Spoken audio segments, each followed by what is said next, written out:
ನಾನು ಹೇಳ್ತಿದ್ದೀನಿ ಕೇಳಿಸ್ಕೊ. ಇವರೆಲ್ಲರಿಗಿಂತ ದೊಡ್ಡವರು ದೇವ್ರು ಅಂತ ಇದ್ದಾನೆ. ಅವನು ಮುಂದೆ ನೀನ್ ಯಾವ ಆಟನೂ ನಡೆಯೋದಿಲ್ಲ ಕಣೋ. ಈ ಜಗತ್ನಲ್ಲಿ ನ್ಯಾಯ ನೀತಿ ಧರ್ಮ ಅನ್ನೋದಿದೆ. ಇವತ್ ನೀವು ನಮ್ಮನ್ನ ಆಚೆ ತಳ್ಳಿರೋದ್ರಿಂದ ನಾವೇನ್ ಕೆಟ್ಟೋಗೋದಿಲ್ಲ. ನಾವು ದುಡ್ಡು ಕಾಸು ಸಂಪಾದನೆ ಮಾಡಿ ದೊಡ್ಡ ಶ್ರೀಮಂತ ಆಗ್ತೀವಿ. ಆಗ ನೀವು ಎಲ್ಲಾನು ಕಳ್ಕೊಂಡು ನಿರ್ಗತಿಕರಾಗಿ ತಿನ್ನೋಕು ಗತಿ ಇಲ್ಲದೆ ನನ್ನ ಗಂಡನ ಕಾಲಕ್ಕೆ ಬಂದು ಬೀಳ್ತೀರಾ. ಇದು ನನ್ನ ಹೊಟ್ಟೆನಲ್ಲಿರೋ ಮಗು ಮೇಲ್ ಸತ್ಯ.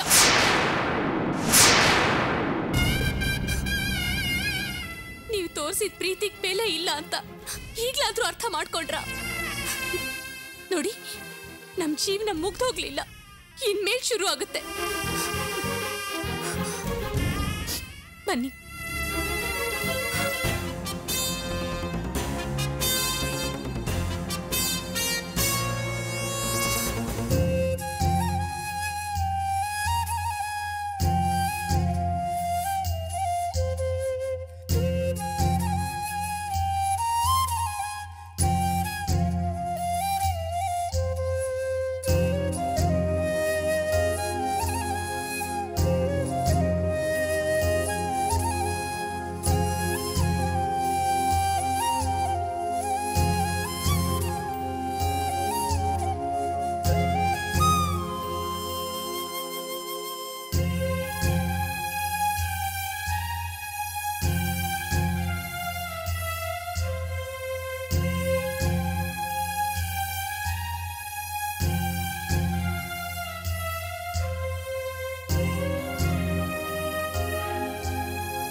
ನಿನ್ನೆಯಿಂದ ನಾನು ಬಲ್ಕಂಡು ಹೊಡ್ಕೊಳ್ತಾ ಇದ್ದೆ. ಮನಸ್ಸಿಗೆ ಸಮಾಧಾನನೇ ಇಲ್ಲ. ಏನೋ ಅನಾಹುತ ಆಗುತ್ತೆ ಅಂತ ಅನಿಸ್ತಾ ಇದೆ. ಅದಕ್ಕೆ ಮನೆ ಅಡ ಇಡೋ ವ್ಯವಹಾರನೇ ಬೇಡ. ಏನು ಹೇಳ್ತಾ ಇದೀಯ ಅರ್ಚನಾ? ಕಣ್ಣು ಹೊಡ್ಕೋತಾ ಇದೆ, ಮನಸ್ಸಿಗೆ ಯಾಕೋ ನೆಮ್ಮದಿ ಇಲ್ಲ, ಅದು ಇದು ಅಂತ ಏನೇನೋ ಹೇಳ್ತಾ ಇದೆಯಲ್ಲ. ನೋಡು, ಇದು ವಾಸು ಭವಿಷ್ಯದ ಪ್ರಶ್ನೆ. ಒಂದ್ಸಲ ಓದ್ ನೋಡ್ಬೋದಲ್ವಾ? ನಮ್ಮ ಅಮ್ಮನೂ ನನ್ನ ತಮ್ಮನೂ ನಮ್ದೆ, ಇನ್ಯಾರನಮ್ಮ ನಂಬ್ಲಿ?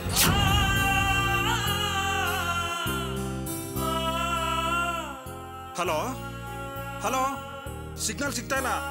ಹಲೋ ಹಲೋ ಹಲೋ, ಸಿಗ್ನಲ್ ಸಿಗ್ತಾ ಇಲ್ಲಪ್ಪ.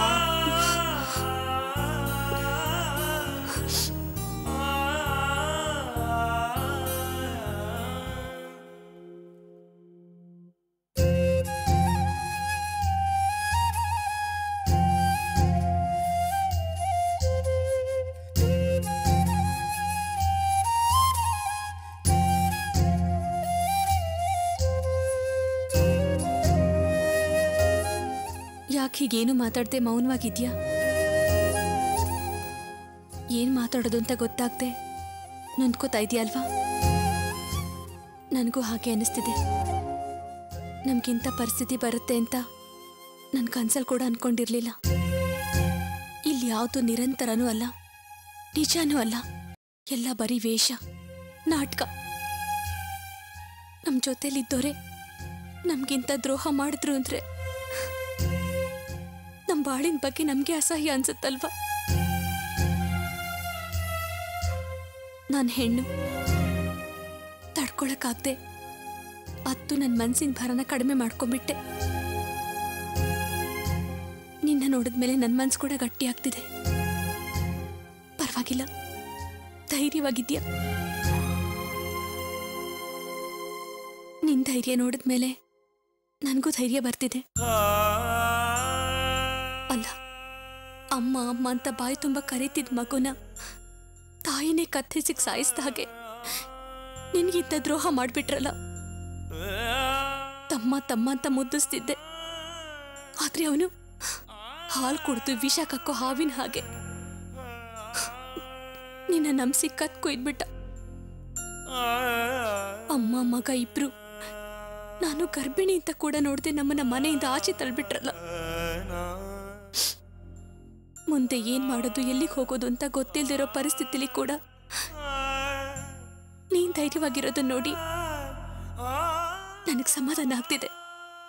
ಇಷ್ಟು ಧೈರ್ಯ ಇದ್ರೆ ಸಾಕು.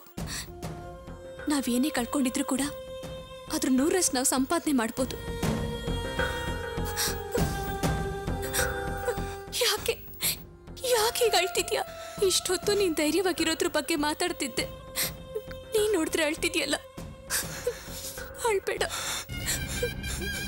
ನೋಡು, ನೀನ್ ಹತ್ರ ಈಗ ನನಗೂ ಅಳು ಬರುತ್ತೆ. ಅಳ್ಬೇಡ ಅಳ್ಬೇಡ ಅಳ್ಬೇಡ. ನೋಡು, ಎಲ್ಲ ನೋಡ್ತಾ ಇದ್ದಾರೆ. ಅಳ್ಬೇಡ, ಸಮಾಧಾನ ಮಾಡ್ಕೊ. ನೋಡು, ಅಳ್ಬೇಡ, ಸಮಾಧಾನ ಮಾಡ್ಕೊ. ಅಯ್ಯೋ ಅಯ್ಯೋ, ನೋಡು, ಎಲ್ಲ ನಮ್ಮನೆ ನೋಡ್ತಿದ್ದಾರೆ. ಅಳ್ಬೇಡ ಅಳ್ಬೇಡ. ಎಲ್ರಿಗೂ ಕೇಳಿಸ್ತಾ ಇದೆ. ಅಳ್ಬೇಡ, ಎಲ್ರು ನಮ್ಮನೆ ನೋಡ್ತಿದ್ದಾರೆ. ಅಳ್ಬೇಡ, ಹೇಳು, ಎಲ್ರು ನೋಡ್ತಿದ್ದಾರೆ. ನೋಡು, ನಾನೇ ಧೈರ್ಯವಾಗಿದ್ದೀನಲ್ಲ, ನೀನ್ ಅಳ್ತಿದ್ಯಲ್ಲ. ಹೇಳು ಮೇಲೆ, ಹೇಳು ಮೇಲೆ, ಹೇಳು. ನನ್ನಿಂದ ಆಗ್ತಾ ಇಲ್ಲ ಅರ್ಚನಾ. ನಿನಗೆ ಗೊತ್ತಲ್ಲ, ನಾನು ಇದುವರೆಗೂ ಯಾರಿಗಾದ್ರೂ ಕೆಟ್ಟದನ್ನ ಮಾಡಿದ್ದೀನ? ಎಲ್ರಿಗೂ ಒಳ್ಳೇದನ್ನ ಮಾಡ್ಬೇಕು ಅಂತ ಹೇಳಿ ತಾನೇ ದೊಡ್ಡಪ್ಪ ನನ್ನನ್ನು ಬೆಳೆಸಿದ್ದು. ನಾನು ಹಾಗೆ ತಾನೇ ಬಾಳ್ತಾ ಇರೋದು. ಅಲ್ಲ, ನಮ್ಮಮ್ಮನಿಗೆ ನಾನು ಏನ್ ಅನ್ಯಾಯ ಮಾಡಿದ್ದೀನಿ? ಅವರು ನನ್ನ ಹೆತ್ತ ಅಮ್ಮ ಅಲ್ಲದೆ ಇದ್ರು, ಅವ್ರನ್ನ ನನ್ನ ಸ್ವಂತ ಅಮ್ಮ ಅಂತ ತಿಳ್ಕೊಂಡೆ. ನನ್ನ ತಮ್ಮ, ನನ್ನ ತಂಗಿ, ನನ್ನ ಕುಟುಂಬ ಎಲ್ರೂ ಚೆನ್ನಾಗಿರ್ಬೇಕು ಅಂತ ಕಷ್ಟಪಟ್ಟು ಅವ್ರನ್ನ ಪ್ರೀತಿಯಿಂದ ಬೆಳೆಸ್ದೆ.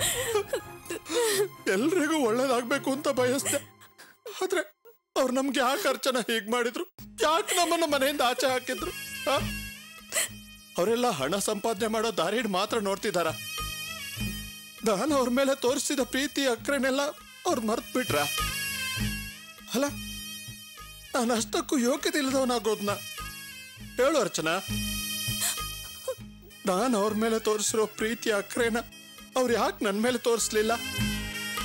ಹಾಗಾದ್ರೆ ನಾನು ಅಷ್ಟು ಕೆಟ್ಟವನ? ಎಲ್ರಿಗೂ ಒಳ್ಳೇದಾಗ್ಬೇಕು ಅಂತ ತಾನೇ ನಾನು ಯೋಚನೆ ಮಾಡ್ತಾ ಇದ್ದಿದ್ದು, ಹಾಗ್ತಾನೆ ನಾನು ಬದುಕ್ತಾ ಇದ್ದಿದ್ದು. ಮತ್ತೆ ಯಾಕಿದೆಲ್ಲ?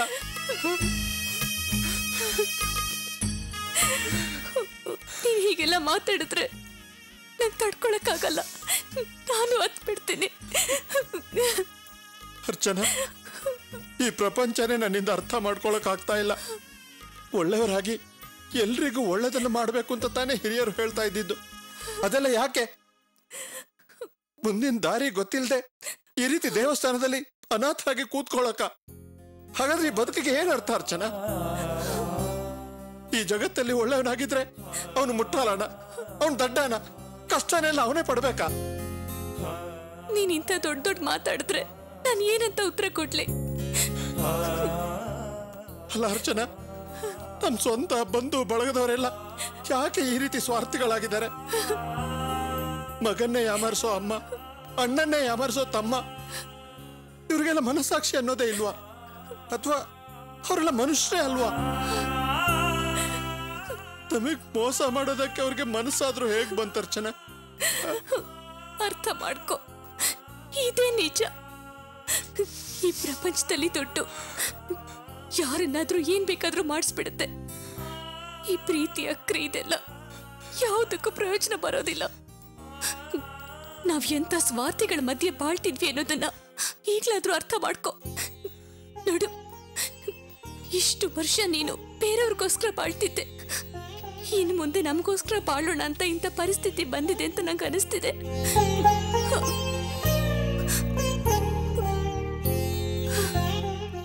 ಇಲ್ಲ ಅರ್ಚನಾ,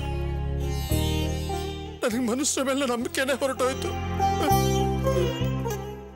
ಅಮ್ಮ ತಮ್ಮನೇ ಹೀಗ್ ಮಾಡಿದ್ರು ಅಂದ್ರೆ ನಾವು ಬೇರೆ ಯಾರನ್ನ ನಂಬೋಕಾಗುತ್ತೆ ಹೇಳು? ಇನ್ಮೇಲೆ ನನಗೆ ಯಾರನ್ನ ನೋಡಿದ್ರು ಭಯ ಆಗುತ್ತೆ. ನಂಬಿಕೆ ಕಳ್ಕೋಬೇಡ, ನಂಬಿಕೆ ಕಳ್ಕೋಬೇಡ, ಧೈರ್ಯವಾಗಿರು.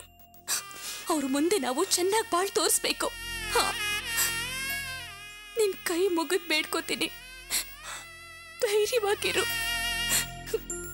ನೋಡು, ಇಷ್ಟು ದಿನ ನೀನ್ ಬೇರೆಯವ್ರಿಗೋಸ್ಕರ ಬದುಕಿದ್ ಸಾಕು, ಅನುಭವಿಸಿದ್ ಸಾಕು. ನೋಡು, ಒಂದ್ ರೀತಿ ಹೇಳ್ಬೇಕು ಅಂದ್ರೆ ನನಗ್ ಸಂತೋಷ ಆಗ್ತಿದೆ.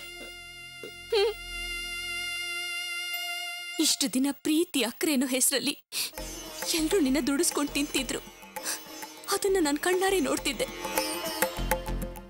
ನಿನ್ ಹತ್ರ ಏನಾದ್ರೂ ಹೇಳಕ್ ಬಂದಾಗೆಲ್ಲ ನೀನ್ ನನ್ನ ತಡಿತಿದ್ದೆ. ನಾನು ಒತ್ತಾಯ ಮಾಡ್ದಾಗ್ಲೆಲ್ಲ ನೀನು ಬೇರೆ ಹೆಣ್ತರ ಆಗೋದಿಲ್ಲ ಅಂತ ನನ್ನ ಅಂತೀಯ ಅಂತ ನಾನೇನು ಹೇಳಕ್ ಬರ್ತಿರ್ಲಿಲ್ಲ. ಆದ್ರೆ ಈಗ ನೀನೇ ಅದನ್ನೆಲ್ಲ ಅರ್ಥ ಮಾಡ್ಕೊಳ್ಳುವಂತ ಸಂದರ್ಭ ಬಂದಿದೆ. ಇನ್ ಮುಂದೆನಾದ್ರೂ ನಾನು ಹೇಳೋದನ್ನ ಕೇಳು. ನೋಡು, ನಿನಗ್ ನಾನು, ನನಗ್ ನೀನು, ನಮ್ಗೆ ಅಂತ ನನ್ನ ಹೊಟ್ಟೆಲ್ ಬೆಳಿತಿರೋ ಮಗು, ಇದಿಷ್ಟು ನಮ್ ಪ್ರಪಂಚ ಆಗಿರ್ಬೇಕು. ನಾನು ಆಗಾಗ ನಿನ್ನ ಹತ್ರ ಹೇಳ್ತಿದ್ನಲ್ಲ, ನಮ್ಮಪ್ಪ ಅಮ್ಮ ಅಣ್ಣ ತಂಗಿ ಎಲ್ರೂ ನನ್ನ ದೂರ ಮಾಡ್ಬಿಟ್ರು ಅಂತ. ಅದೇ ರೀತಿ ಈಗ ನಿನ್ ಕುಟುಂಬದವರು ನಿನ್ನ ದೂರ ಮಾಡಿದ್ದಾರೆ. ಇನ್ ಮುಂದೆ ನಾವು ತುಂಬಾ ಹುಷಾರಾಗಿರ್ಬೇಕು. ನನ್ನ ಹೊಟ್ಟೆನಲ್ಲಿರೋ ಮಗು ಮೇಲೆ ಸತ್ಯ ಮಾಡಿ ಬಂದಿದ್ದೀನಿ, ನೀವೆಲ್ರೂ ನನ್ನ ಗಂಡನ ಕಾಲಿಗೆ ಬಂದು ಬೀಳ್ಬೇಕು, ಹಾಗ್ ನಾವು ಬೆಳಿತೀವಿ ಅಂತ. ನಾವು ಹಾಗ್ ಬಾಳಿ ತೋರಿಸ್ಬೇಕು. ನಮಗ್ ಮೋಸ ಮಾಡ್ದವ್ರ ಮುಂದೆ ನಾವು ಚೆನ್ನಾಗಿ ಬಾಳಿ ತೋರಿಸ್ಬೇಕು ತಾನೆ. ಅದಕ್ಕೆ ಮನ್ಸಲ್ಲಿ ಧೈರ್ಯ ಇರಬೇಕು, ನಂಬಿಕೆ ಇರಬೇಕು. ಅದ್ ನಿನ್ನಿಂದ ಸಾಧ್ಯ, ಖಂಡಿತ ಸಾಧ್ಯ. ನಿನ್ ಒಳ್ಳೆತನ, ಪ್ರಾಮಾಣಿಕತೆ, ದುಡಿಮೆ, ಈ ಮೂರು ನಿನ್ನ ದೊಡ್ಡ ಎತ್ತರಕ್ಕೆ ಬೆಳೆಸ್ಕೊಂಡು ಹೋಗುತ್ತೆ. ಆಗ ನಾನು ನಿನ್ ಜೊತೆಲಿ ಇರ್ತೀನಿ, ಧೈರ್ಯವಾಗಿರು. ಹೌದರ್ಚನಾ, ಇಷ್ಟು ದಿವಸ ನಾನು ನಿನ್ನ ಮಾತು ಕೇಳಲಿಲ್ಲ. ನೀನು ಆ ಪತ್ರಕ್ಕೆ ಸೈನ್ ಹಾಕ್ಬೇಡ ಅಂದೆ. ಶಿವ ಕೂಡ ಅದನ್ನ ತಡ್ದ. ಆದ್ರೆ ನಾನು ನಿಮ್ಮ ಮಾತುಗಳನ್ನ ಕೇಳ್ದೆ, ಸೈನ್ ಹಾಕ್ದೆ. ಅದಕ್ಕೆ ಈಗ ನಾವು ಈ ಸ್ಥಿತಿನಲ್ಲಿದ್ದೀವಿ. ಸರಿ ಅರ್ಚನಾ, ನಾನು ದುಡಿತೀನಿ. ನಾವು ಬೆಳೆಯೋಣ, ತುಂಬಾ ತುಂಬಾ ಎತ್ತರಕ್ಕೆ ಬೆಳೆಯೋಣ, ಬಾಳಿ ತೋರಿಸೋಣ. ಈಗ ನಂಗೆ ತುಂಬಾ ಸಂತೋಷ ಆಗ್ತಿದೆ. ಈ ನಂಬಿಕೆ, ಈ ದೃಢ ನಿರ್ಧಾರನೇ ಮುಖ್ಯ. ಸರಿ, ಈಗ ನಾವ್ ಎಲ್ಲಿಗೆ ಹೋಗೋಣ?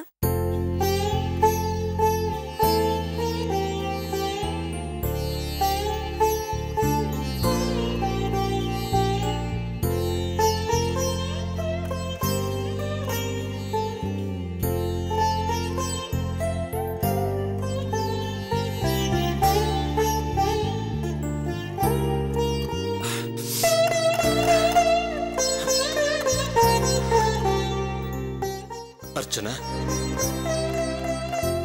ದಯವಿಟ್ಟು ನಾನು ಕ್ಷಮಿಸ್ಬಿಡು. ಯಾಕೆ ದಿಢೀರಂತ ಕ್ಷಮೆ ಕೇಳ್ತಿದ್ಯಾ?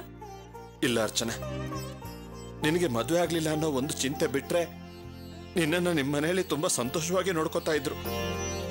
ಆದ್ರೆ ನೀನು ಯಾವಾಗ ನನ್ನನ್ನು ಮದುವೆ ಮಾಡ್ಕೊಂಡು ಬಂದಿಯೋ